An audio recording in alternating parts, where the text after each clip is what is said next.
اب میں آپ کو کہہ دوں کہ بھی دیکھیں داڑھی ہونی چاہیے، نمازی ہونا چاہیے اور علم دین حاصل کیا ہونا چاہیے، سرٹیفکیٹ کچھ نے دکھا دیا، آپ نے کہا مفتی صاحب نے کہا تھا بس کر لیں، یہ ان خصوصیات کا حامل ہے، پتہ چلے کہ جھوٹ وہ بولتا ہے، گالیاں وہ بکتا ہے، بدنگاہیاں وہ کرتا ہے، خراب کردار اس کا ہے، بیوی کو مارتا ہے، پیٹتا ہے، بخیل حد درجہ ہے کہ وہ خرچے نہیں دیتا، یہ سب اس طرح کے سے ہوتا ہے مطلب۔ تو ضروری نہیں ہے کہ ایک شخص ظاہری اعتبار سے آپ کو اگر دینی نظر آ رہا ہو تو اس کے عمل اور کردار بھی دینی ہو۔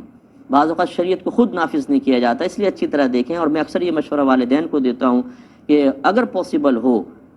جس بچی سے آپ نے شادی کرنی ہے اس کو اگر اتنی قریبی ہونا کہ آپ نے اس کو قریب سے واچ کیا ہے کہ 1 1.5 سال 2 سال آپ نے دیکھا بہت اچھا اخلاق ہے، تھوڑی بہت خرابیاں تو ہوتی ہیں، اسی طرح لڑکے کو آپ نے دیکھا، ان سے آپ نکاح کریں، اچھا رہے گا۔ ہم جب اجنبی لوگوں سے ملتے ہیں تو یہ بہنیں ہماری اچھی طرح جانتی ہیں کہ تکلفات کے ہزارہ پردوں کے اندر رہ کر ایسی اخلاق سے باتیں کریں گی کہ سامنے لگ کہے گا اللہ یہ تو اس سے تو اچھی کوئی عورت ہے ہی نہیں دنیا کے اندر، اور یہ پتہ نہیں کہ اس اوپر راکھ ہے اور اندر آگ ہے، بھری ہوئی چنگاریاں ہیں، اور جب ہاتھ ڈالیں گے تو ایسا جلائے گی کہ ہاتھ نکلے گا تو ہڈیاں ہوں گی، گوشت غائب ہوگا۔